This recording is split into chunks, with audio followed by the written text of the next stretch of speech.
문화예술 교육사 과정을 듣는 문화예술대학 학생 여러분 반갑습니다. 문화예술 교육사 공통 교양 9회차 동영상 강의를 시작하도록 하겠습니다.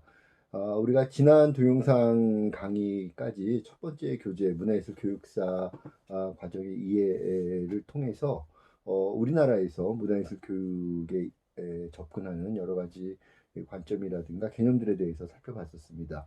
우리나라에서는 주로 문화 격차를 방치하면 그것이 공동체의 여러 가지 그 불평등의 심화로 연결이 되어서 사회적인 문제가 되는 측면들 고려하면서 또한 문화예술 교육이 문화와 예술의 여러 가지 역량들을 결합하면서 여러 가지 그런 사회 이슈들이라든가 또 교육의 이슈들 이런 것들을 문화와 예술의 관점에서 통합하면서 일정한 성과를 거두기 위해서 우리가 문화예술 교육을 실시한다라는 측면들을 살펴봤었습니다. 그래서 문화와 예술의 다양한 층위들이 있기 때문에 그러한 문화와 예술의 다양한 층위들을 통해서 접근할 수 있는 교육적인 문화예술 교육의 효과들은 무엇이 있는가를 주로 살펴봤었고요.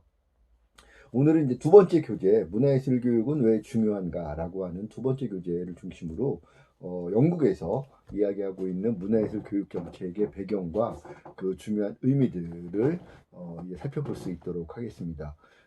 이 문화예술 교육은 왜 중요한가라는 이 책을 쓴 사람들은 존 소렐 경을 비롯해서 세 분의 저자가 함께 이 책을 썼는데 특히 존 소렐 같은 경우는 그 영국에서 특히 문화정책, 문화예술 교육정책의 초기부터 국가적인 어떤 정책 위반의 책임자로 활동을 하면서 영국의 문화예술 교육 정책의 전반을 관장을 해왔던 가장 최고위층 인사 가운데 한 사람입니다.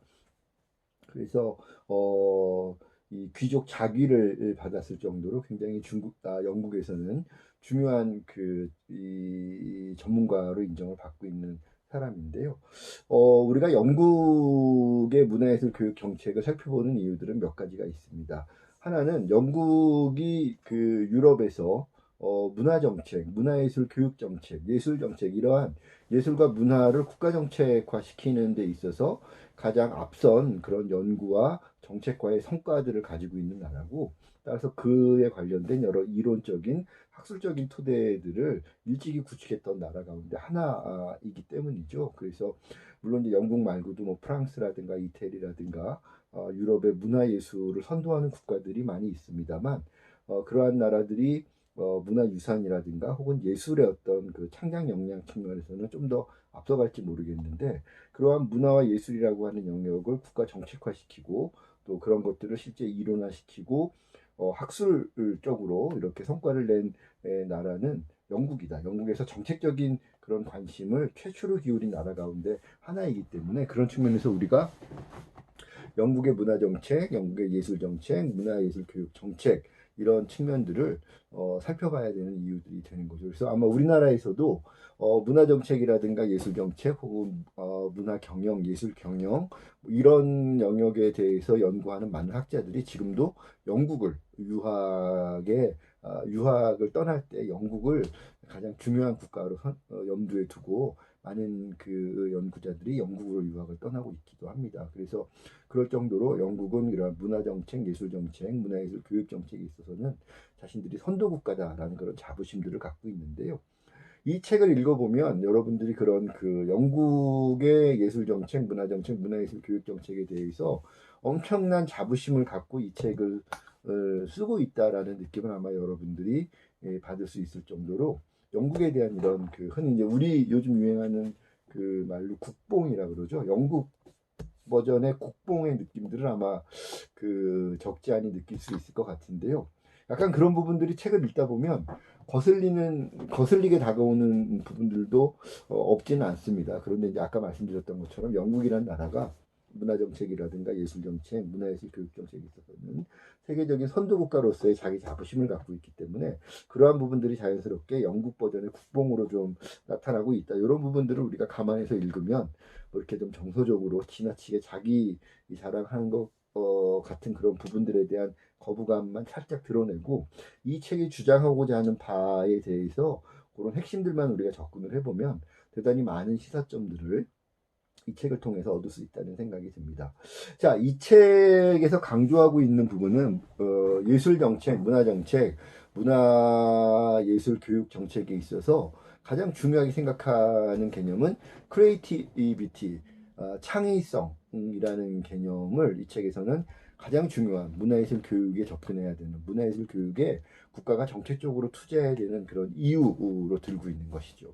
크리에이티비티, 창의성이라고 하는 이런 부분들, 왜 영국에서는 이 창의성과 관련된 이런 부분들을 중시하고 있는 것인가에 대해서 오늘은 책의 내용들을 중심으로 제가 말씀을 드리도록 하겠습니다. 영국은 일찍이 그 20세기 중후반부부터 창의 산업, 창의 경제라고 하는 창의성을 기반으로 한 다양한 국가 정책들을 어젠더화 시켜서 국가 정책으로 입안하고 시행하면서 성과를 거둬온 나라들입니다. 그래서 창의 산업, 창의 경제 이런 지금은 국제적으로 굉장히 많이 사용하고 있는 이런 개념들인데 이러한 창의 산업, 창의 경제의 개념을 일찍이 정립해서 사회화시킨 그런 국가라는 그런 배경을 갖고 있는 거죠. 그런데 이러한 창의 산업, 창의 경제의 개념을 한 겹 들여다보면 역시 창의성, 크리에이티비티라고 하는 것이 예술의 핵심 가치다라고 하는 그러한 그 인식들을 영국에서는 일찍이 정립해서 가져오고 있다라는 걸 살펴볼 수 있을 것 같습니다. 자, 우리가 동영상 강의 초반, 이번 학기 동영상 강의 초반에 예술의 진화적인 기원에 대해서 우리 살펴봤었죠. 그래서 예술이라고 하는 것이 우리 원시 구석기 시대 우리 선조 인류 때부터 노동주술유의라고 하는 세 가지 원시 상징 형식들이 토테미즘이라고 하는 하나의 그런 그 원시 예술의 원형으로 복합적으로 존재하고 있었다가 이제 그 중세 근대 현대로 넘어오게 되는 역사의 시대로 넘어오게 되면 이제 그 노동은 철학으로 주술은 종교로 유희는 예술로 각각 자기의 길을 독립적으로 걸어가는 그런 그 분화의 길을 걸었다 이렇게 우리가 살펴봤었죠. 그래서 그러한 원시 시대부터 존재했던 예술이라고 하는 것이 이런 그 인간의 진화 역사에서 어떤 그 기여를 해오고 있었던 것인가 우리가 살펴봤던 내용들을 다시 한번 좀 리마인드 해보자면 예술의 기여는 생태 및 사회 환경 속의 다양한 현상들을 우리는 이제 그 목격하면서 그러한 생태적 환경, 사회적 환경의 다양한 현상들, 또 다양한 대상들에 적응하면서 진화해 왔던 것이 우리 인간이다 보니까 우리에게 중요했던 것은 여러 가지 생태 환경, 자연인 것이죠. 자연의 환경이라든가 또 우리가 자연에 적응하면서 일궈왔던 사회적인 여러 가지 이런 환경들이 우리 눈앞에 적응해야 되는 중요한 대상, 과제였었는데 이러한 생태 및 사회 환경에 대한 다양한 의미들을 찾아내고 그 자연의 질서 또 사회의 질서들이 어떤 것인가에 대한 부분들을 해석하고 설명하는 것이 굉장히 중요한 예술의 기여, 예술의 의미였었던 것이죠. 그래서 뭐 예를 들면 우리가 알타미라 동굴 벽화를 학기 초에 같이 살펴봤습니다만 알타미라 동굴 벽화를 보면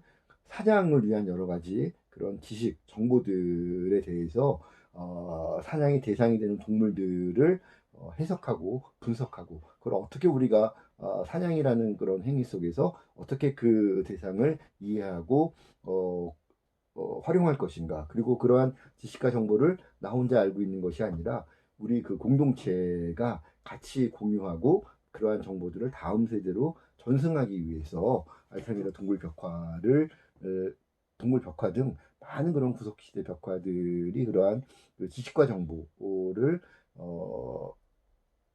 공유하고 전승하기 위한 그런 목적 때문에 알타미라 동굴 벽화가 그려졌었다. 세 가지 이유 가운데 하나였던 것이죠.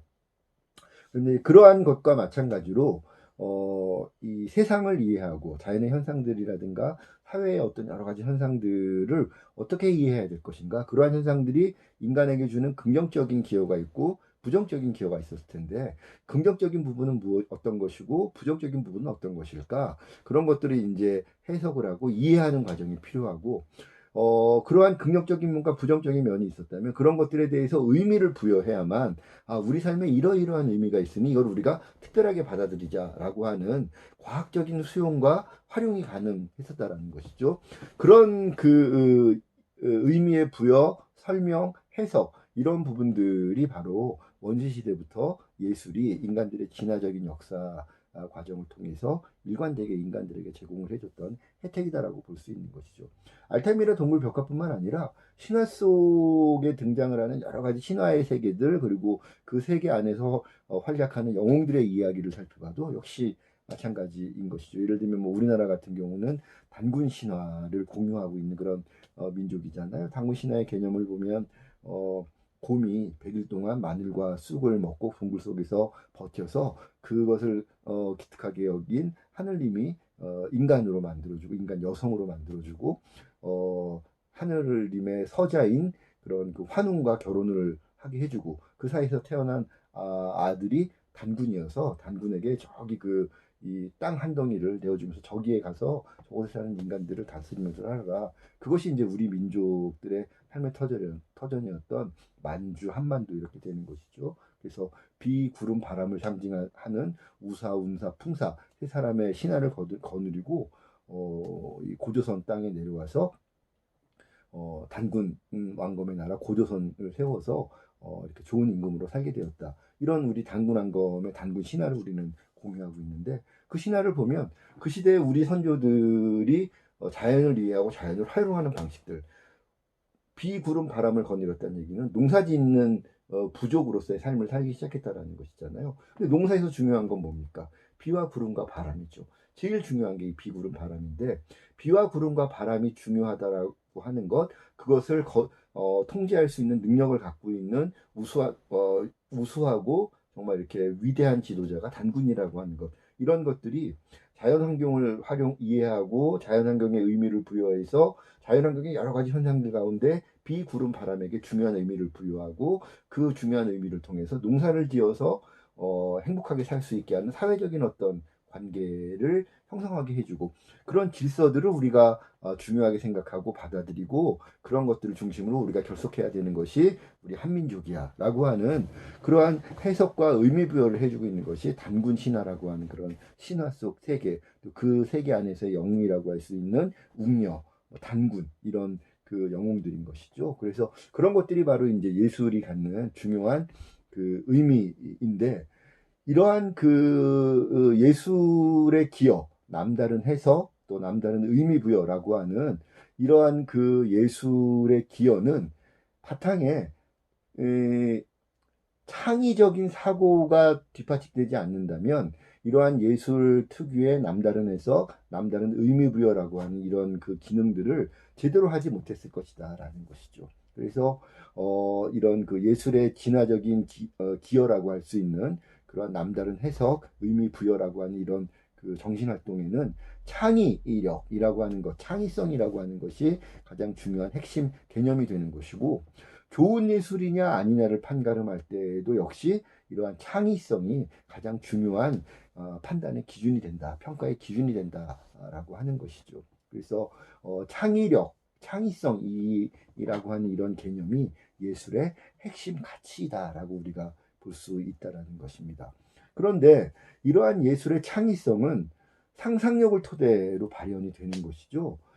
세상을 바라보는 예술만의 남다른 시선 그리고 이를 그럴듯하게 표현하는 능력이 바로 예술의 상상력이다라고 볼 수 있는 겁니다. 아까 얘기했던 것처럼 우리 부족의 이 시조를 단군이라고 하는 이런 왕의 존재를 우리가 부각시켜야 되는데 우리 이 부족의 단군이라고 하는 이 왕은 비, 구름, 바람을 통제할 수 있는 비, 구름, 바람을 마음대로 이렇게 부릴 수 있는 그러한 신적 능력을 갖고 있는 사람이야.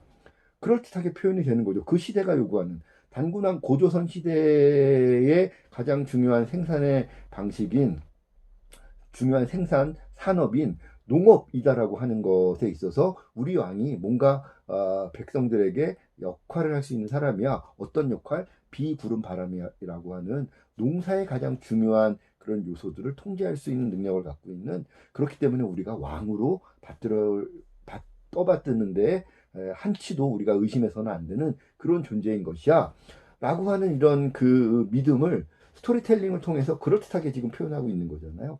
곰, 그렇게 정말 끈기를 갖고 있는, 농사 지을 때 제일 중요한 건 끈기잖아요. 힘들어도 그런 끈기를 갖고 있는 호랑이가 아닌 곰이 우리의 시조 할머니이고, 그런 시조 할머니가 하느님의 핏줄을 갖고 있는 환웅이라고 하는 그런 그 남자와 결혼을 해서 아이를 낳았으니, 이 우리 단군도 이런 그 웅녀의 핏줄도 가지고 있지만 하늘님의 신적인 그런 그 핏줄도 가지고 있는, 혈통도 가지고 있는 단군이라고 하는 그런 사람인데, 이 사람이 비, 구름, 바람, 우사, 운사, 풍사라고 하는 세 사람의 신하를 같이 데리고 내려와서 우리가 농사 짓는데 여러 가지 어려움들을, 자연의 여러 질서들을, 우리가 비, 구름, 바람을 어렵게 생각을 했지만 우리 단군 그 임금은 비와 구름과 바람을 자기 신하로 부리는 사람이기 때문에 우리를 정말 행복하게 해줄 수 있는 사람이야.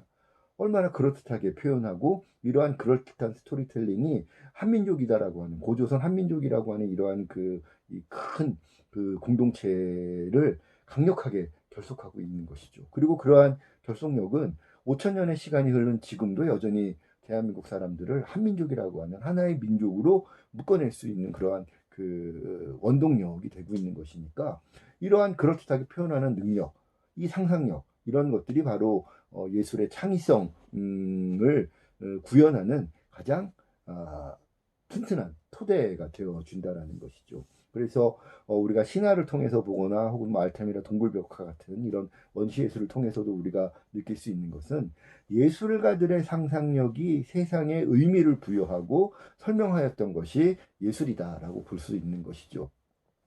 사실 원시 예술뿐만 아니라 현대 예술도 이러한 기능들을 하고 있다라고 우리가 볼 수 있는 것입니다. 예술가들의 상상력이 세상에 의미를 부여하고 설명한다. 물론 단구 신화처럼 거창한 그런 건국 신화는 아니지만, 예를 들면 뭐 사랑에 대해서, 혹은 뭐 이 주변 국가들과의 경쟁에 대해서, 전쟁, 전투, 혹은 생활에서 만나는, 사적인 관계에서 만나는 다양한 나의 경쟁자들과의 경쟁에서 내가 지지 않고 앞서 나갈 수 있는 방법에 대해서, 뭐 이러한 여러 가지 인간들에게 필요한 그러한 그 주제들에 대해서 예술가들은 나름대로 그러한 그 주제들에 대한 자기의 해석과 남다른 표현의 방식에 관련된 상상력을 발휘해서 그런 것들을 그럴듯하게 설명을 하는 것이 현대의 예술이라고 볼 수 있는 거죠.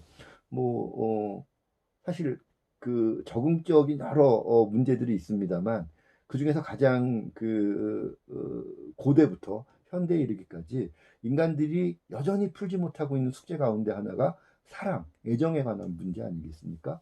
과거로부터 현재까지 동서고금의 많은 예술 작품들을 보면 가장 많은 주제의 작품들이 사랑을 주제로 한, 그런 사랑을 소재로 혹은 주제로 삼는 작품들이 가장 많은 양을 차지하고 있는 거죠. 왜 그럴까? 그만큼 사랑에 대한 문제, 애정에 대한 문제, 짝짓기에 대한 문제, 메이팅에 관련된 이러한 문제가 인간의 삶에 있어서 여전히 해결하기 어려운 과제 가운데 하나, 영원히 풀리지 않는 숙제 중에 하나인 것이죠. 그래서 뭐 최근에 우리나라에서 화제가 되었었던, 종영이 됐으니까 뭐였죠? 그 부부의 세계인가? 김희애 씨가 등장을 해서 뭐 이렇게 부부의 불륜에 관련해서 이렇게 드라마가 최근에 엄청 그 화제가 됐었잖아요. 사실 그 저는 그 많이는 그 드라마 보지는 못했지만, 역시 그 작품을 보면 예술가의 상상력을 바탕으로 남녀 간의 사랑의 문제, 특히 이미 결혼을 한 그런 그 기혼자 부부 사이에서의 사랑의 문제를 어떻게 해석하고 어떻게 그 의미를 부여해서 새롭게 설명할 것인가, 새로운 그 시대 환경에 맞는 부부간의 사랑 문제에 대해서 어떻게 의미를 부여해서 설명할 것인가가 그 드라마가 접근하고 있는 예술적 상상력의 결과라고 볼 수 있는 것이죠. 그래서 어쨌든 뭐 국가의 어떤 건국 신화 같은 그런 거창한 그런 거시적인 측면에서도 예술은 남다른 해석과 남다른 의미 부여, 또 남다른 설명들을 내놓고 있는 것이지만, 또 굉장히 작은 차원의 미시적인 측면의 다양한 주제들에 대해서도 예술가들은 상상력을 발휘하고 창의력을 발휘해서 의미를 부여하고 설명을 하고 있다. 그러한 의미 부여와 설명이 다른 작가들의 의미 부여나 설명과 다른 차별화된 어떤 매력적인 의미와 설명을 내놓는다면, 그러한 작품들이 대중들로부터 선택받는 것이죠. 그래서 그런 측면에서 여전히 고대의 예술들도 마찬가지고 현대 예술들도 마찬가지고 예술가들의 상상력을 통해서 세상을 바라보고 세상을 이해하고 세상에 의미를 부여해서 설명을 하는 것, 그것이 예술이다. 예술의 중요한 의미와 가치다라고 볼 수 있는 것이죠. 그래서 이러한 상상력과 창의력이야말로 예술 커뮤니케이션이 예전 고대로부터 현대에 이르기까지 예술 커뮤니케이션이 사랑을 받고 많은 사람들 사이에서 이러한 예술 커뮤니케이션을 통한 세상의 이해, 예술 커뮤니케이션을 통한 환경의 이해, 예술 커뮤니케이션을 통한 어떤 현상에 대한 이해와 수용, 또 그러한 문제들을 받아들이고 통합하고 해결하는 그러한 어떤 그 방법으로서 예술 커뮤니케이션을 활용을 하는 인류의 이런 정신적인 어떤 이 활동의 메커니즘, 이런 것들이 자리 잡게 된 원동력이 있다. 상상력과 창의력이다라는 것이죠. 그래서 그런 측면에서 예술의 창의는 이제 상상력을 통해 토대로 이제 발현이 되게 되는데, 이러한 그 상상력을 토대로 한 창의가 왜 창의 경제, 창의 산업이다라고 하는 영국의 어떤 그런 정책 철학의 바탕이 되고 있느냐, 이런 것들이 이제 우리가 살펴봐야 될 중요한 이제 개념이 되겠습니다. 자, 그 이전에 우리가 이런 거 하나 좀 살펴봐야 될 필요가 있을 것 같아요. 우리나라에서는 그 지금은 창의력, 창의성이다라는 개념을 최근에는 많이 자연스럽게 쓰고 있는데, 불과 몇 년 전, 요 앞선 정부였던 박근혜 정부나 그 이전에 이명박 정부 때만 하더라도 크리에이티비티라고 하는 이 개념을 창의성, 창의력으로 이렇게 번역을 하지 않고 창조, 창조성, 창조력, 이런 개념, 창조의 개념으로 많이 사용을 했었습니다. 우리 학생들은 기억이 날지 모르겠는데, 저는 그 시기에 이제 그 현장에서 많이 활동들을 했었고, 뭐 정책의 영역에서든 콘텐츠 기획 현장의 영역에서든 이제 여러 정부를 거치면서 제가 활동을 해오다 보니까 이제 기억이 분명하게 나는데요. 창조와 창의, 크리에이티비티를 창조로 번역을 하느냐, 창의로 번역을 하느냐, 이 번역에 따라서 굉장히 미묘한데 큰 차이들이 나타나더라라는 것이죠. 창조는 우리가 한번 여기서 창조와 창의의 차이점을 한번 살펴봤으면 좋겠는데, 창조다라고 하는 이런 개념은 무에서 유를 만들어내는 개념인 것이죠. 그래서 전혀 없는 것에서 갑자기 어느 날 갑자기 어떤 영험한 어떤 능력을 통해서 세상에 존재하는 것을 빵 등장시키는 것. 예를 들면 뭐 이 해리포터 같은 이런 환타지에서 마법사들이 뭔가 마법을 부려서 흙을 갖고 금을 만들어내는 것. 이게 이제 창조의 개념이죠. 엄밀히 말하면 창조라고 하는 이런 이 영역은 사실 인간의 영역은 아닙니다. 왜? 인간은 무에서 유를 만들어낼 수 있는 능력이 없어요.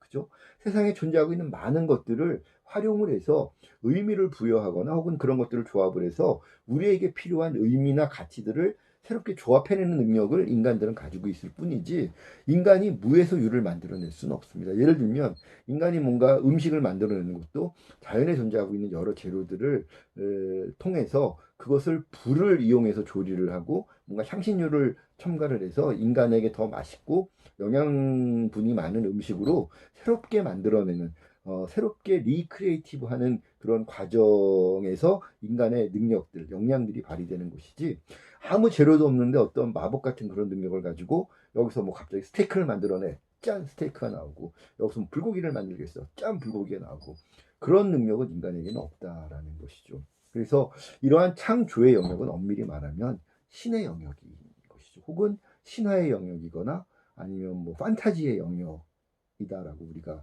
이야기할 수 있다라는 것입니다. 그래서 전혀 없는, 아무것도 없는 상태에서 전혀 새로운 것들을 만들어내는 것이 인간의 영역이 아니다 보니까, 아까 우리가 살펴봤던 자연 현상이나 사회 현상의 여러 가지 현상이나 대상들을 지켜보면서 남다른 해석과 남다른 의미 부여, 남다른 설명 방식을 내놓는 그러한 고유한 우리 인간의 예술 커뮤니케이션의 방향성과는 창조의 개념은 서로 상충되는, 충돌하는 그런 개념일 수밖에 없다는 겁니다. 왜? 아까 말했던 것처럼 예술 커뮤니케이션에서 중시하는 상상력, 창의력이라고 하는 이런 부분들은 눈앞에 있는 것들에 대해서 어떻게 우리가 어떤 의미를 부여할 것이냐, 어떻게 남다른 해석을 할 것이냐, 어떻게 이런 것들을 재미있게 남다른 방식으로 스토리텔링 할 것이냐, 표현할 것이냐, 에 관련된 그런 문제들.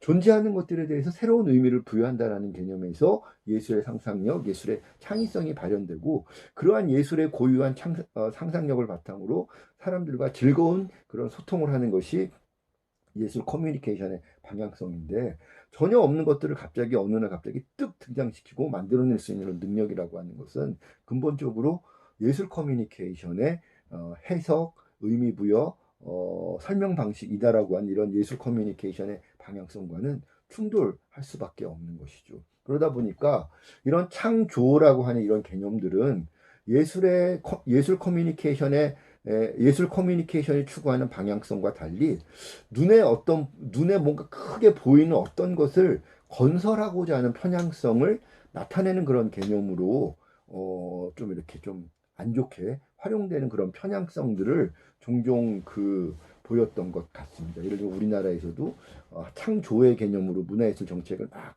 접근할 때는 뭐 예를 들면 뭐 창의 어떤 센터를 짓는다거나 창의 융합 무슨 기자재 뭐 이런 것들을 막 수입해다가 어디다 설치한다라든가 이런 뭔가 이렇게 건물이라든가 기자재라든가 어떤 그 기관이라든가 이런 것들을 자꾸 건설하거나 설립하려는 그런 편향들을 나타낸다. 왜? 창조라고 하면 눈앞에 없었던 거를 지금 새롭게 만들어내는 게 창조잖아요. 그러다 보니까 그 이전 시기에 없었던 무언가 정책적인 성과로 눈에 확 다가오는 어떤 것을 건설하고 설립하려고 하는 그런 편향들을 보였던 것이 앞선 정권들, 창조라고 하는 개념으로 문화예술 영역을 바라봤던 정권에서 나타났던 편향성이 아닌가라는 생각을 해보는 거죠. 반면에 창의라고 하는 이런 개념은 아까 우리가 살펴봤던 것처럼 존재하고 있는 것들의 의미를 부여하고 그걸 설명하는 것이 창의의 개념인 것이잖아요. 창의라고 하면 뜻의자, 의미할 때 의자이기 때문에 의미를 만들어낸다라는 개념이지 현상이나 대상을 만들어낸다는 개념은 아니라는 것이죠.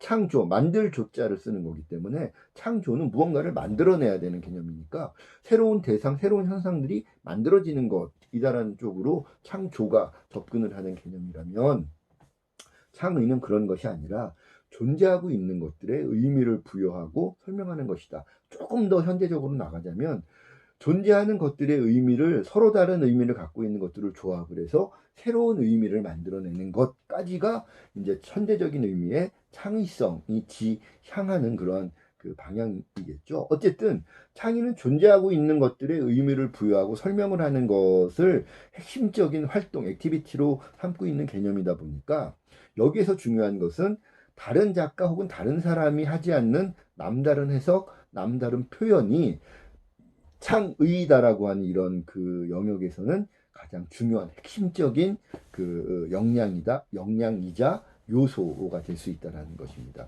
그러다 보니까 창의라고 하는 이런 그 영역의 매력은 뭐냐면 같은 대상에 대해서 하나의 대상에 대해서 무한한 해석, 무한히 다양한 해석과 무한히 다양한 표현이 가능하다라는 것이 창의다라고 하는 예술 커뮤니케이션의 매력이 된다라는 것입니다. 똑같은 사랑이지만 부부의 세계가 접근하는 그런 방식과 또 다른 드라마들이 또 접근하는 방식, 예전에 뭐 밀회라든가 이런 그 멜로드라마 범주 안에서 사랑을 다루는 많은 드라마들이 존재하잖아요. 굉장히 부부의 사랑이다라고 하는 하나의 같은 대상에 대해서 무한히 다양한 해석과 무한히 다양한 표현이 가능하다라는 것이죠. 그것이 창의가 갖는 굉장히 중요한 핵심적인 가치이자 핵심적인 매력이 된다는 것입니다. 왜? 어떤 하나의 존재, 하나의 현상, 하나의 대상이 갖고 있는 새로운 의미를 발굴하게 되면 그 현상이나 그 대상의 새로운 쓰임새 하나를 우리가 더 발견해낼 수 있고, 그러한 쓰임새에 대한 발견을 통해서 우리는 새로운 삶의 영역이라든가 새로운 삶의 원동력을 찾아낼 수 있다라는 것입니다. 그것이 창의가 갖는 적응적인 매력, 적응적인 가치다. 창조는 없는 걸 새롭게 만들어내려다 보니까 여러 가지 무리한 접근들도 가능하고, 하나를 만들어냈다 하더라도 만들어낸 것에 어떤 가치나 의미를 정확하게 제시하지 못하면 만들어 놓고도 쓰임새가 마땅하지 않은 그러한 경우들 혹은 그러한 쓰임새가 오히려 사람들을 불행하게 하는 경우들을 우리가 종종 볼 수 있다는 겁니다. 예를 들면 뭐 우리 그 인류의 근현대사에 그 중요하게 등장을 했던 과학기술 중에 하나가 핵 기술이죠. 핵을 어떻게 우리가 활용을 해서 원자, 수소 뭐 이런 것들을 어떻게 활용을 하느냐 이런 것들에 관련된 기술이 이제 핵 기술이 과학의 어떤 발전에 의해서 우리 인류가 얻게 된 새로운 기술인데 이 기술에 어떤 의미와 가치를 부여하느냐에 따라서 핵을 무기로도 쓸 수 있고 핵을 발전이라든가 뭐 이렇게 그 의학 영역에서 인간의 암을 치료하는 그런 기술로도 쓸 수 있다는 거죠. 그런데 인간의 역사, 우리 인류의 지구상에 지금 살아가고 있는 인간들이 이 핵이라고 하는 기술을 어떤 식으로 먼저 활용을 했느냐? 불행하게도 무기로 먼저 활용을 했죠. 그래서 2차 대전 끝날 무렵에 일본의 세 군데의 핵폭탄이 먼저 터지면서 핵이라고 하는 것이 이렇게 어마어마하게 무시무시한 그 무기가 될 수 있고 인간을 살상하는 그런 무기로 쓰면서 인간을 불행하게 만드는 오히려 인류에게 득보다 실이 많은 기술이 될 수 있구나 라고 하는 걸 우리가 깨닫게 된 거죠. 똑같은 그 기술인데 의미를 어떻게 부여하느냐에 따라서 무기가 될 수도 있고 핵폭탄이 될 수도 있고 또 어떻게 의미를 부여하느냐에 따라서는 발전을 위한 전기를 생산해낼 수 있는 기술로 쓰일 수도 있고 암을 치료할 수 있는 의학 기술로도 활용될 수 있는데 인간은 안타깝게도 우리 인류는 안타깝게도 핵 기술과 관련해서는 불행한 의미와 가치 부여를 먼저 선행해서 하다 보니까 인류의 현대사에 굉장히 아픈 그런 그 오점으로 남게 되어버린 것이죠. 이런 것들이 바로 창의라고 하는 그런 관점에서 어떠한 현상이나 대상이나 이런 것들의 존재에 대해서 어떻게 해석을 하고 어떻게 의미를 부여하느냐에 따라서 서로 다른 쓰임새들을 우리가 발굴할 수 있다는 겁니다. 이러한 그 창의를 통한 남다른 해석, 남다른 의미 부여가 주는 혜택은 사실은 예술이 굉장히 그 일찍이부터 그러한 혜택을 누려왔었던 영역 가운데 하나죠. 대표적인 것이 예를 들자면 사진 기술. 사진 기술은 예술을 위한 용도로 만들어진 기술이 아니잖아요. 광학 기술이라든가 이런 것들을 통해서 사실은 기록을 위한 영상을 기록하기 위한 그런 용도로 만들어진 그런 그 도구인데 어느 날 그 누군지는 뭐 역사상 지금 규명이 되어 있지 않으나 누군가 예술가 중에 특히 이제 그 시각 예술을 했던 예술가 중에 한 사람이 막 이렇게 붓으로 그리고 뭐 이렇게 조각 같은 거 하던 양반이 파나 같은 거 하던 양반이 사진이라고 하는 기술을 봤더니 내가 더 이상 그림을 그리지 않더라도 붓으로 물감을 찍어서 그림을 그리지 않더라도 사진을 통해서 뭔가를 표현했을 때 내가 붓으로 그리는 것보다도 훨씬 더 내가 갖고 있는 예술적인 감성들, 예술적인 어떤 메시지를 잘 전달할 수 있고 좀 더 예술적으로 전달할 수 있을 것 같아. 나는 사진이라고 하는 이런 그 기술의 의미를 기록이라고 하는 그런 의미뿐만 아니라 예술적인 표현이라고 하는 의미를 부여해서 나는 이 사진 기술을 활용해 보고 싶어. 누군가 최초로 그러한 발상을 하고 사진 기술에 그러한 새로운 예술적인 의미를 부여했던 누군가가 있었겠죠. 그 사람 때문에 그 새로운 사진 기술에 새로운 의미를 부여했던 누군가 때문에 지금 현대 인류 역사를 보게 되면 사진은 굉장히 유력한 시각 예술의 중요한 장르가 되어 있는 것이죠. 영화라든가 다 마찬가지입니다. 동영상 기술도 사실은 처음에는 뉴스 이런 언론의 필요에 의한 기록의 용도로 개발이 됐습니다만 지금은 영화라고 하는 영역에서 이러한 동영상 기술은 오히려 보도 영역뿐만 아니라 영화라고 하는 예술 영역에서 이런 동영상 기술들이 새로운 의미를 부여받으면서 어마어마한 부가가치를 파생하고 있는 것이죠. 바로 이런 것이 창의를 통해서 어떤 사물이나 대상, 현상의 의미를 새롭게 해석을 하고 그러한 의미 부여를 새롭게 스토리텔링함으로써 새로운 부가가치를 창출한다라고 하는 이러한 창의 기반의 예술 커뮤니케이션의 가치, 의미 이런 것들을 우리가 살펴볼 수 있다라고 하는 것입니다. 그래서 하나의 대상을 놓고도 무한한 해석과 무한한 의미 부여, 무한한 표현이 가능하다라고 하는 것이 이런 창의 기반의 사고가 주는 굉장히 중요한 기여라고 볼 수 있는데, 이러한 것을 일찍이 예술은 고대부터 구석기 시대부터 현대에 이르기까지 이러한 그 창의적인 해석, 창의적인 의미 부여를 통해서 인간의 어떤 적응적인 삶을 보다 고도화시키는데 이러한 그 예술의 창의성, 예술의 창의적인 커뮤니케이션을 일찍이부터 활용해 왔다라고 하는 것입니다.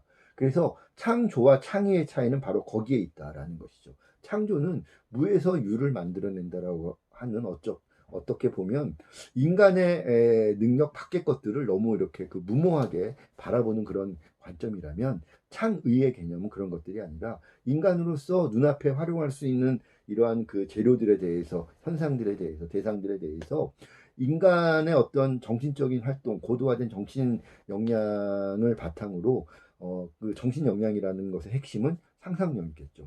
상상력을 바탕으로 새롭게 해석하고 새롭게 의미를 부여해서 새로운 방식으로 설명을 한다라고 하는 이런 것들을 통해서 하나의 대상에 다양한 의미와 가치를 부여할 수 있는 이런 능력, 이런 것들이 바로 우리가 예술 영역에서 중요하게 생각하는 창의성, 창의력의 핵심적인 그런 개념이 된다라고 하는 것입니다. 그래서 우리가 이 영국에서 이야기하는 문화예술 영역에서의 크리에이티비티라고 하는 이런 개념을 번역을 할 때 창조로 번역을 하는 것은 대단히 부적절한 그런 번역이 된다. 창의로 번역을 하는 것이 예술의 역사를 통해서 우리가 바라본 예술의 그런 예술 커뮤니케이션의 본성에도 적절한 그런 번역이 되는 것이고, 또 영국에서 이야기하는 그런 개념의 창의력이라고 하는 이런 개념을 보다 적확하게 설명을 하는 번역의 개념은 창의다라고 우리가 볼 수 있다라는 것이죠. 그런데 이러한 그 예술의 상상력과 창의력이 왜 중요하다라고 영국에서는 얘기하느냐? 아까 잠깐 우리가 살펴봤던 영국의 창의 산업의 개념이 바로 이러한 창의성, 창의력에 기반한 산업 개념이다라는 것이죠. 자, 영국에서는 창의 산업, 크리에이티브 인더스트리라고 이제 번역을 하는, 그 설명을 하는데, 크리에이티브 인더스트리 혹은 뭐 크리에이티브 이코노미, 그래서 창의 경제 뭐 이렇게도 얘기를 하는데요. 영국에서 이야기하는 창의 산업의 개념은 어떤 것이냐? 예술의 상상력과 창의력을 기존에 존재하고 있던 다양한 산업 혹은 기존에 존재하고 있던 다양한 사회 시스템 또 정책 이런 것들에 접목을 해서 새로운 부가가치를 창출하는 것으로 영국에서는 창의 산업을 개념적으로 정의하고 있다라고 하는 것입니다. 예술이 가지고 있는 고유한 상상력과 창의력을 기존의 어떤 산업 시스템, 사회 시스템, 정책 시스템에 접목을 해서 기존의 산업이나 사회나 정책이 만들어내지 못했던 그런 어떤 의미와 가치를 새롭게 의미 부여를 하고 새롭게 창출해 보겠다라고 하는 것이 영국에서 이야기하는 창의 산업의 핵심 개념이다라는 것입니다. 그래서 예술의 상상력과 창의력을 바탕으로 새로운 부가가치를 창출하는 데 성공을 한 그런 사례로 영국에서는 자기네 사례 가운데 몇 가지 굉장히 중요한 사례들을 굉장히 자랑스럽게 이야기합니다. 대표적인 것이 리버풀이라는 도시와 비틀즈의 관계인 것이죠. 사실 리버풀은 그 근대와 현대화 이전까지는 영국의 중요한 철강 산업의 거점 도시였고 굉장히 이 각광받는 도시였었는데, 사실 철강 산업은 이제 굴뚝 산업이다 보니까 인건비라든가 이런 게 높아지게 되면 대부분의 철강 산업들 이러한 이 중화 공업들은 선진국들이 어떻게 합니까? 다른 나라, 임금이 싼 나라, 또 공장 짓기 좋은 그런 나라로 이전을 시켜버리죠. 리버풀이 이제 그런 케이스인 거죠. 영국 안에서 철강 산업으로 굉장히 중요했던 도시였지만 철강 산업의 여러 공장이나 이런 거점들을 기업들이 다른 나라들, 뭐 중국이라든가 베트남이라든가 이런 나라로 보내버리고 아예 이제 지금은 우리나라 같이 철강업이 특화된 그런 나라한테 오히려 그냥 그 생산을 맡기고 수입해다 써버리는 이런 방식으로 영국의 산업 구조가 재편되다 보니까 리버풀이라는 도시가 이제 완전히 동공화되어 버리는 비어버린 건물과 공장만 남아 있고 실제 이 생산이 이루어지지 않는 그러한 낙후한 도시로 이렇게 추락하게 돼버린 것이죠. 그런데 지금 리버풀은 어떤 도시로 사람들에게 기억되느냐? 그러한 낙후했던 그런 시기를 극복을 해서 비틀즈라고 하는 그런 그 이 아티스트의 고향으로 사람들에게 기억이 되면서 비틀즈의 고향 리버풀, 그다음에 또 하나 그 리버풀 FC라고 하는 그 유명한 프로 축구 구단 있잖아요. 리버풀 FC의 본거지 도시, 이런 두 예술과 대중예술과 스포츠 영역의 중요한 두 콘텐츠를 기반으로 한 관광 도시로 탈바꿈했다라는 것이죠. 그래서 지금은 그 비틀즈를 좋아하는 사람들은 다들 기억을 할 텐데, 비틀즈의 그 맷집이었더라. CD 앨범에 그 조그만 도로, 우리나라로 하면 편도 1차선 짜리 그런 도로의 이 건널목을 비틀즈 멤버들이 이렇게 걸어가면서 사진을 찍은 그런 그 도로가 있는데, 그 비틀즈가 사진을 찍었던 자켓 앨범 자켓에 사진을 찍었던 그 건널목을 건너면서 인증샷을 찍기 위해서 연간 수백만 명의 관광객들이 리버풀을 찾고 있다는 것이죠. 또 그만큼의 많은 그런 그 수백만 명의 관광객들이 리버풀 FC의 경기를 보기 위해서 또 리버풀을 찾습니다. 그래서 현대 리버풀은 근대에는 철강 도시로 융성을 했었으나 지금은 관광 도시, 그리고 이제 최근에는 금융 중심 도시로 이렇게 산업의 중심을 옮겨오게 됐는데, 바로 이런 것이 이제 리버풀이 비틀즈나 리버풀 FC라고 하는 문화예술 혹은 스포츠 영역에서의 엔터테인먼트적인 어떤 요소들을 리버풀이라고 하는 도시 브랜드 정책에 융합을 시키면서 새로운 의미와 가치를 리버풀이 부여받은 거죠. 비틀즈의 고향, 리버풀 FC의 본거지 도시, 뭐 이러한 이미지를 통해서 관광이라고 하는 것이 과거에는 없었으나 새롭게 리버풀의 중요한 기간 산업 중에 하나로 등장을 하면서, 과거 리버풀은 매연이 나고 뭐 시끄럽고 이런 공업 도시라는 그런 도시 브랜드를 가지고 있었다면, 현대 리버풀은 비틀즈의 음악이 흐르고 리버풀의 축구 경기가 주말마다 열리는 쿨한 현대적인 그런 문화 감성이 넘치는 문화 도시로 새롭게 그런 브랜드 이미지를 개편하고 어떤 산업적으로도 풍성해진 그런 그 도시로서 재생하는 데 성공을 한 그런 사례다라고 보는 거죠. 또 하나의 사례는 해리포터, 반지의 제왕 같은 세계적인 판타지 문학의 대표 작품들이 모두 영국 작품들인 거죠. 해리포터는 뭐 여러분들 아마 그 초등학교 때부터 아마 여러분들 세대가 해리포터와 같이 성장하는 세대일 텐데, 아마 여러분들보다 동생들은 그 겨울왕국 세대라고 볼 수 있겠죠. 그거보다 이제 한 세대 위인 우리 학생들은 해리포터와 함께 초등학교, 중학교, 고등학교 이렇게 올라와 성장해 왔던 세대들일 텐데, 해리포터의 조엘 롤링이라든가 반지의 제왕, 갑자기 그 반지의 제왕 그 작가 이름이 갑자기 생각이 안 나는데, 반지의 제왕, 이런 판타지 문학의 역사에 가장 중요한 작품들이 대체로 영국 문학의 전통 안에서 등장을 해서 세계적인 어떤 그 이 규범이 되고 있는 이런 작품들인데, 이런 해리포터라든가 반지의 제왕 같은 그런 영국의 대표적인 환타지 소설들이 영상물로, 특히 영화로 새롭게 이렇게 만들어지면서 전 세계적인 흥행을 거두게 되잖아요. 그런 것들을 통해서 많은 사람들이 영국에 대한 이미지를 새롭게 갖기 시작을 한다는 거죠. 특히 이제 젊은 세대들에게는 해리포터의 나라 뭐 이렇게 인식이 되면서 많은 사람들이 사실 가상의 그런 그 현실에서는 존재하지도 않았는데 해리포터의 국가다 보니까 그 이 해리포터의 마법 학교를 이렇게 영국에서 이렇게 관광 그 상품으로 만들어 놓고 그 이 해리포터 마법 학교를 구경 가서 인증샷 찍기 위한 관광객들이 또 수백만 명의 관광객들이 또 이렇게 영국을 찾게 되고요. 또 반지의 제왕 같은 이런 그 작품의 촬영지를 찾아서 영국이라든가 실제 그 영화를 찍었던 뉴질랜드, 이런 국가들까지, 영연방의 국가들까지 관광객들이 증가하는 이런 그 효과들을 거두고, 또 어쨌든 영국이라고 하는 브랜드에 대해서 영국의 여러 가지 제품들, 메딘 그 UK라고 하는 영국 산 제품들에 대한 그런 국가 브랜드에 대한 충성도가 높아지는, 로얄리티가 높아지는 그러한 효과들까지 이제 얻게 된다라는 것이죠.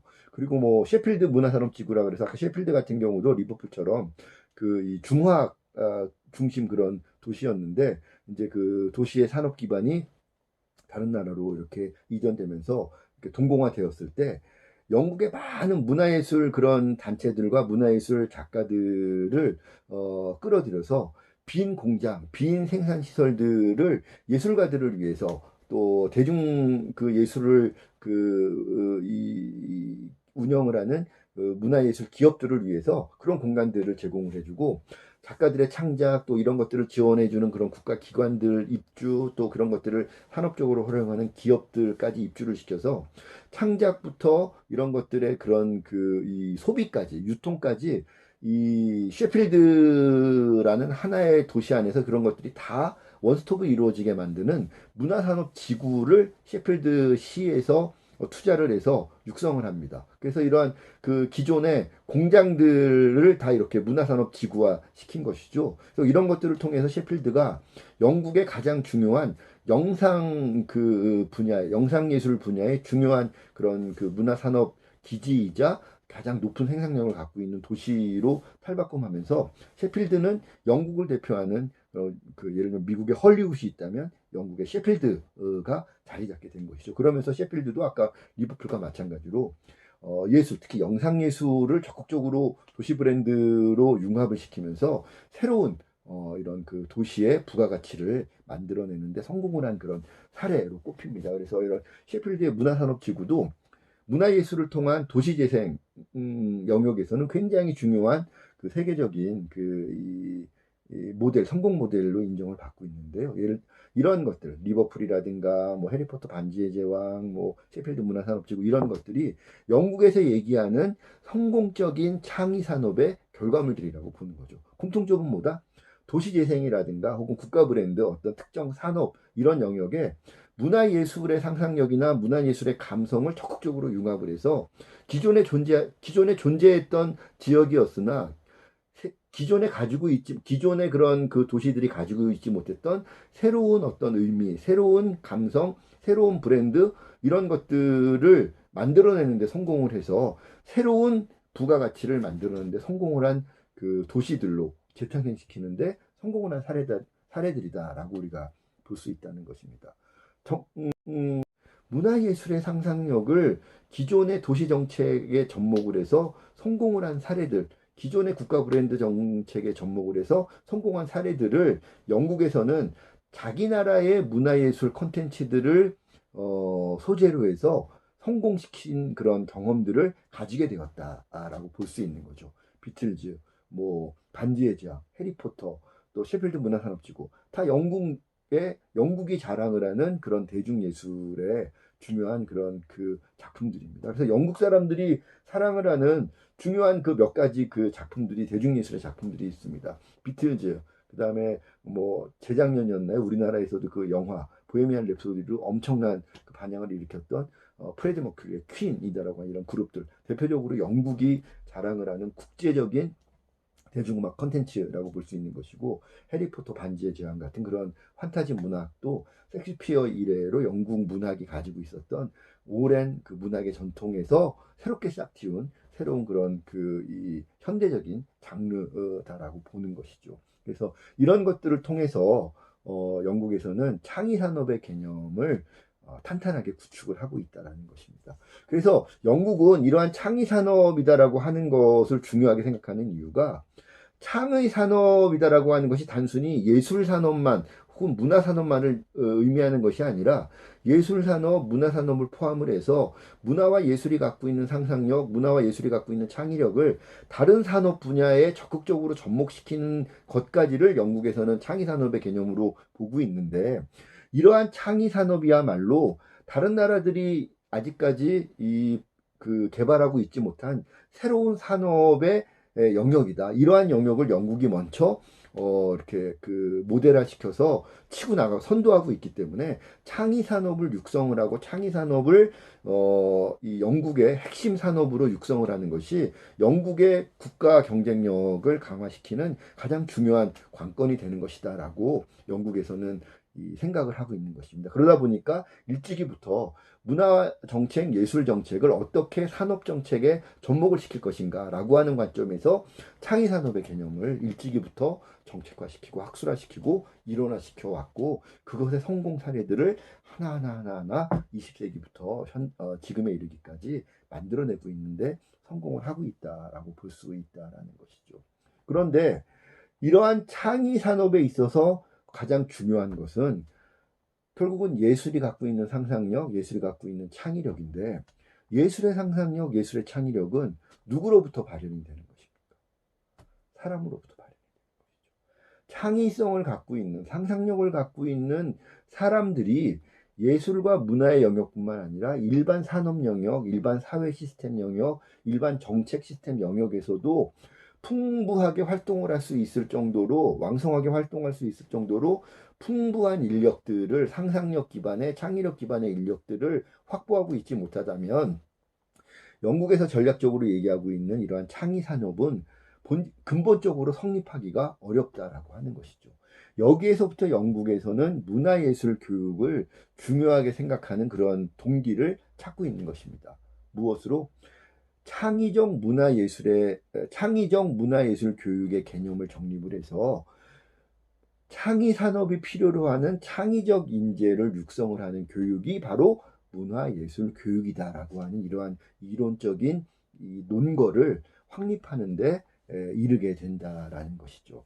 정리해서 말씀드리자면 영국에서 이야기하는 문화예술 교육은 다른 것이 아니라 창의 산업이 필요로 하는 상상력과 창의력을 기반으로 해서 다양한 산업 영역들이 과거에 얻지 못했던 새로운 현대적인 의미와 가치를 창출할 수 있게 만들어내는 것이 창의 산업의 개념인데 그러한 창의 산업이 필요로 하는 창의 인재를 육성을 할 수 있는 교육이 바로 문화예술 교육이다. 왜?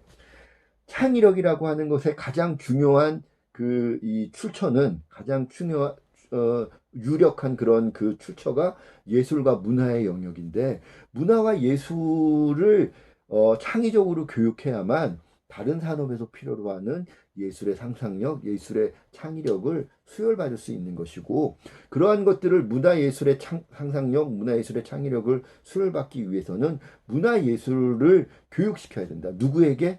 영국 국민들에게. 그것이 문화예술 교육을 영국이라고 하는 나라에서 국가적으로 투자하고 국가적으로 정책화시키는 가장 중요한 핵심 이유가 된다라고 하는 것입니다. 그래서 문화예술 교육은 창의 산업이 필요로 하는 창의 인재를 육성을 하는 교육이다. 그런데 예술적인 상상력과 예술적인 창의력을 갖춘 시민이 바로 창의 인재다라고 보는 것이죠. 창의 인재가 예술을 전공을 한 특정한 어떤 예술대학교 학생들만 창의 인재가 되어서는 안 되는 것이죠. 왜? 아까 얘기했던 것처럼 예술의 영역뿐만 아니라 예술의 영역에서 충분히 이렇게 내재화된 창의력, 상상력을 다른 산업 영역, 다른 사회 영역에서도 곳곳에서 발휘될 수 있어야 되기 때문에 창의 인재는 예술가들 뿐만 아니라 예술가들의 그런 상상력과 창의력을 충분히 교육받은 일반 시민들까지 포괄을 할 수 있는 그러한 교육이 되어야 된다라고 하는 것이 영국에서 이야기하는 문화예술 교육을 통해서 육성해야 될 창의 인재의 범주이자 창의 인재의 개념이다라고 볼 수 있다라는 것입니다. 왜? 삶의 다양한 영역에서 예술적인 상상력과 예술적인 창의력을 발휘할 수 있는 시민들이 있어야 그러한 창의적 시민들, 창의 인재로서 역량을 갖춘 시민들이야말로 국가의 경쟁력의 그 자체, 국가 경쟁력의 근원이다라고 하는 것이 영국에서 바라보는 그러한 그 창의 산업에 있어서의 중요한 창의적 인재, 창의 인재의 개념이다라고 하는 것이죠. 그래서 그런 측면에서 영국에서는 창의적 문화예술 교육이다라고 하는 개념을 일찍이 확립해 왔는데 영국에서 이야기하는 창의적 문화예술 교육이라고 하는 것은 창의 산업에서 필요로 하는 창의 인재를 육성을 하는 교육이다. 창의 인재는 예술력과 상상력을 갖춘 예술가뿐 아니라 예술적인 상상력과 창의력을 갖춘 시민들을 육성을 하는 것이 문화예술 교육이어야 된다라고 하는 것이죠. 왜? 삶의 다양한 영역에서 예술의 상상력, 예술의 창의력을 발휘할 수 있는 시민들이 많이 존재해야만 그것이 국가의 경쟁력, 국가 경쟁력의 근원이 되기 때문이다라는 것입니다. 그러다 보니까 영국에서는 당연히 학교에 다니는 청소년뿐만 아니라 일반 시민들, 직업 생활을 하고 있는 자기 직업을 갖고 자기 직업 안에서 여러 가지 자기 실현을 위해서 노력을 하는 직장인들, 사회인들까지도 문화예술 교육에 있어서 중요한 대상이 된다라고 하는 것입니다. 그래서 그런 측면에서 영국이라고 하는 나라에서 왜 창의적 문화예술 교육이라고 하는 이런 개념을 정책적으로 정립을 시켰으며 이러한 창의적 문화예술 교육이 꿈꾸는 창의적 인재는 어떤 사람들인가 우리가 오늘 살펴봤었고요. 그러한 예술적인 상상력과 예술적인 창의력을 자기 역량으로 내재화하고 있는 그러한 시민들이 창의 인재인데 이러한 창의 인재들을 통해서 창의 산업을 육성시키고 발전시키겠다라고 하는 것이 영국의 궁극적인 그런 이 목적이다라고 볼 수 있다라는 것입니다. 그래서 그런 관점에서 이 영국에서 창의 산업을 중요하게 생각을 하고 있는 것이고 창의 산업의 기반을 조성하기 위해서 창의 인재를 육성하기 위한 교육적인 프로그램, 교육적인 정책으로서 문화예술 교육이다라고 하는 이러한 그 영역을 창의적 문화예술 교육의 개념으로 전략화시키고 있다. 이렇게 우리가 이해할 수 있을 것 같습니다. 그래서 오늘 우리가 이 창의, 크리에이티비티라고 하는 이런 개념들이 예술의 영역에서도 중요하지만 예술 영역에서 발현된, 구현된 창의력이 우리 사회, 우리 삶의 다양한 영역에서 현대적으로 필요한 의미와 가치가 되기 때문에 예술의 상상력, 예술의 창의력을 일상의 다양한 영역에서 구현할 수 있도록 하는 그러한 창의 산업의 개념들을 영국에서 어떻게 전략화시키고 개념화시키고 구현하고 있는지까지를 오늘 살펴봤습니다. 그래서 그러한 관점에서 우리가 지난 시간까지 살펴봤던 첫 번째 교재를 통해서 살펴봤던 문화예술 교육의 일반적인 필요성에 더해서 현대적인 의미에서 현대 이 국제 글로벌 사회에서 창의 산업을 선점하는 국가가 경쟁력을 갖춘 그런 국가이다. 창의 산업을 육성하기 위해서는 어떤 국가든지 창의적 인재를 확보하는 것이 중요한 시금석이 된다. 창의적인 인재는 어떤 능력을 가져야 되느냐? 예술적인 상상력, 예술적인 창의력을 갖추고 있어서 그러한 예술적 상상력과 창의력을 자기 삶의 영역에 접목시키고 그러한 접목의 과정을 통해서 자기 삶의 새로운 의미와 가치, 자기 산업에, 자기 직장에, 자기 직종에 새로운 의미와 가치를 만들어낼 수 있는 사람이 창의적인 인재이다. 이러한 개념들을 우리가 확립해 볼 수 있겠다라는 것입니다. 그래서 우리가 이 창의력이다라고 하는 것이 현대 문화예술 교육의 굉장히 중요한 핵심 키워드가 된다까지 오늘 우리가 살펴볼 수 있었던 것 같습니다.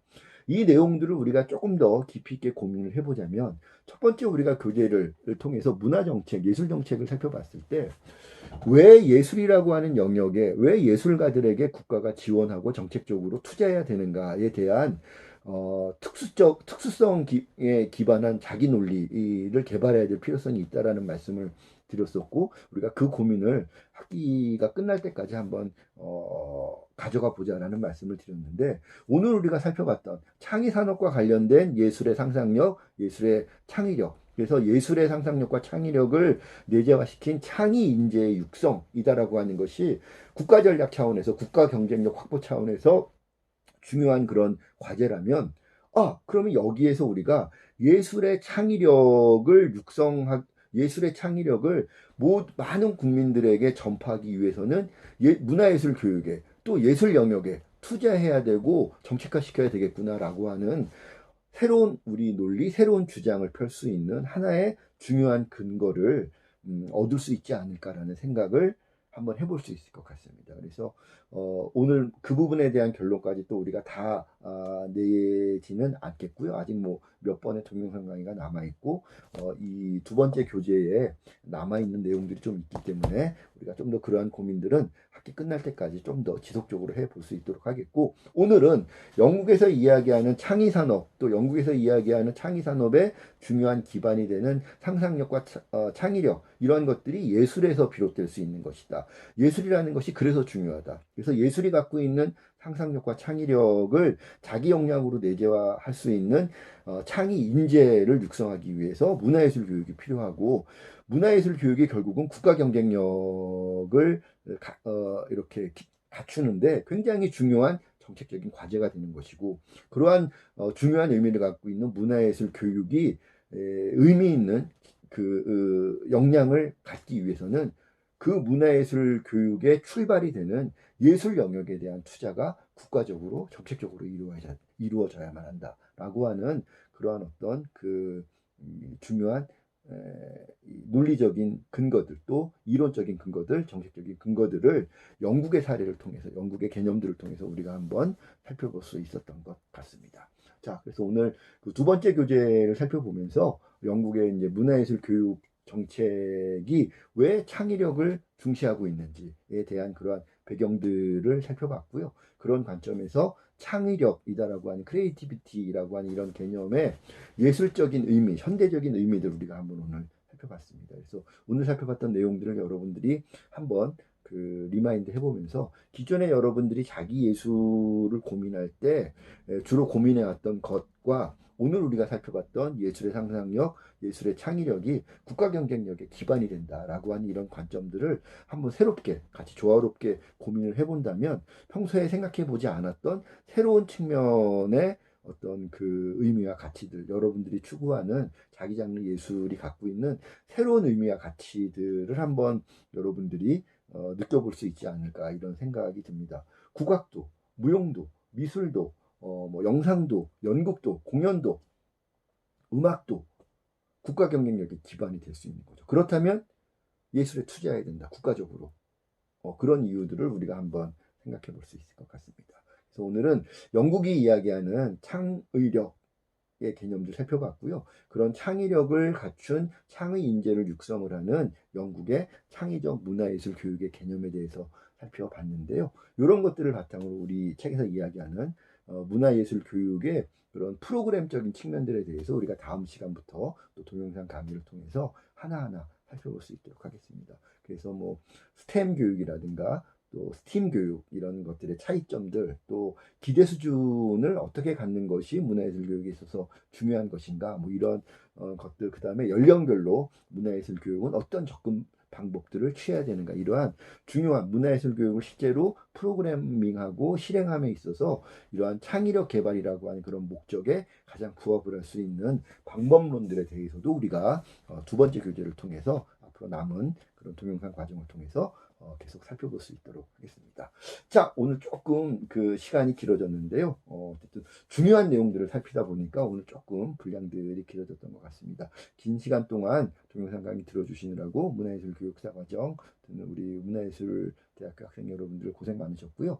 계속해서 여러분들 동영상 강의 남은 일정들하고 또 문화예술교육진흥원에서 지금 이렇게 학생들에게 이렇게 제시하고 있는 또 동영상 자료들 번갈아 가면서 제가 학생들이 살펴볼 수 있도록 제가 남은 일정들 공지해 놨죠. 그래서 공지사항 내용들 좀 잘 확인해 주시면서 남은 동영상 강의, 또 남은 동영상 자료들 이렇게 잘 살펴봐 주시기를 부탁을 드리겠습니다. 자, 그러면 오늘 9회차 동영상 강의는 이것으로 마치도록 하겠습니다. 수고들 많으셨습니다.